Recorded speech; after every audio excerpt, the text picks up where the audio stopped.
Assalamualaikum warahmatullahi wabarakatuh.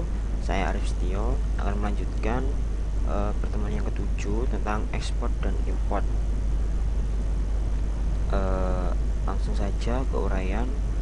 Ekspor dan import disediakan oleh Oracle untuk melakukan transfer data secara logis seperti tabel, isi data prosedur, dan sebagainya. Ekspor membentuk file yang diperlukan untuk transfer file.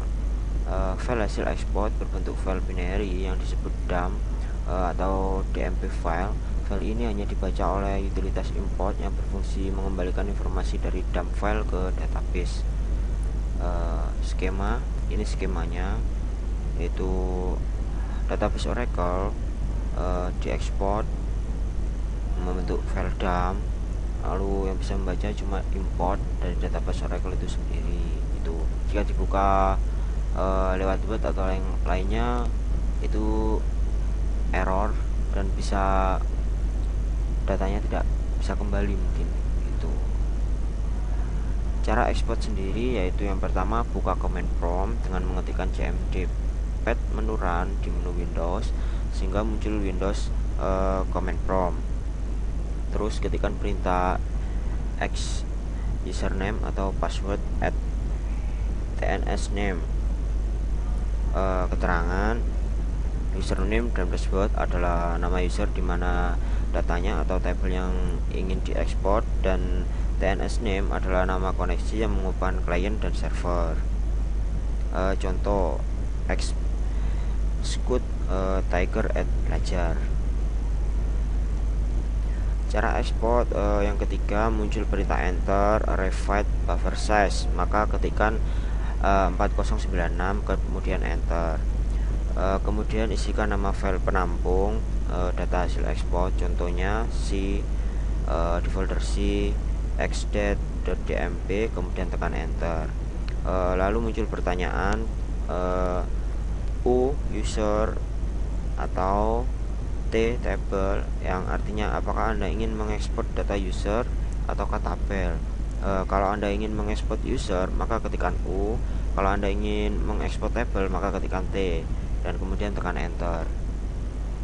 Kemudian muncul pertanyaan export table data, yang berarti sekaligus mengekspor data tabel yang dipilih. Bila Anda sekaligus ingin mengekspor isi tabel, ketikkan Y kemudian tekan enter. Lalu muncul pernyataan compress extend, maka ketikkan Y dan tekan enter.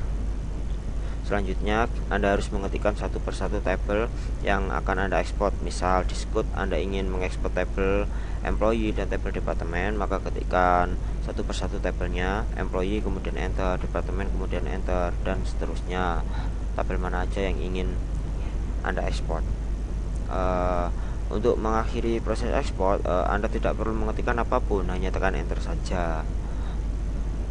Bila proses ekspor tidak ada pesan error, maka proses ekspor telah sukses dilaksanakan.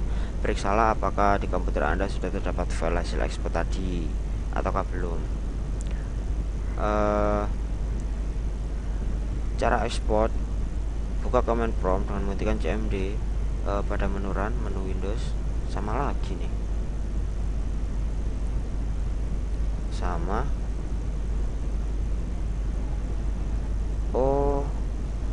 Tadi cara ekspor, cara import, buka command prompt dengan mengetikkan cmd pada menu run di menu Windows sehingga muncul Windows command prompt. Ketikkan perintah import username atau singkat dengan imp username atau password at tns name. Itu keterangannya, username dan password adalah nama user di mana kita menginginkan transfer data dari file ke dalam database, dan tns name adalah nama koneksi yang menghubungkan klien dan server. Contoh imp hr at belajar. Pastikan bahwa nama tabel yang ada di user yang kita tuju tidak ada tabel yang sama namanya dengan tabel yang ingin kita import atau hasil ekspor yang tabel di file dmp.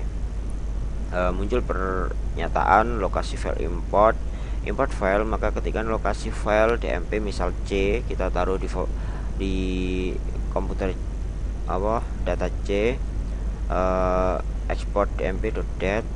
Muncul enter insert buffer size, minimum is 8192 Anda boleh mengisikan buffer minimum, namun alangkah baiknya Anda mengisikan angka default yang dianjurkan, yaitu 30720, kemudian tekan enter.